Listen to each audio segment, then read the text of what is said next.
మా ఊళ్ళోనే ఉండే ఒక విఐపీని తెలుసుకుంటుంటారు. అట్లనే మా ఊళ్ళో స్టార్ట్ అయింది. అదేవిధంగా మన నియోజకవర్గాలని మీద ఊళ్ళల్లో కూడా స్టార్ట్ చేయడం అనేది చాలా అభినందనీయం.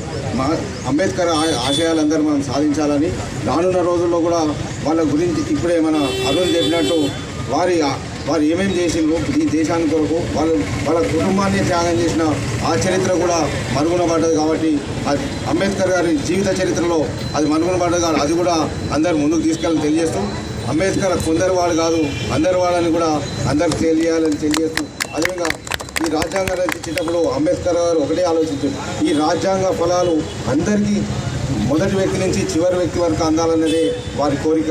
అందుకోసమే 18 ఏళ్ళు నిండిన ప్రతి పౌరుని కూడా ఓటు అనే ఆయుధం కూడా వారే కల్పించి ఎవరు ఎన్నుకోవాలన్నా వారు 18 నిండిన కుర్రాడే నిర్ణయించాలనేది గొప్ప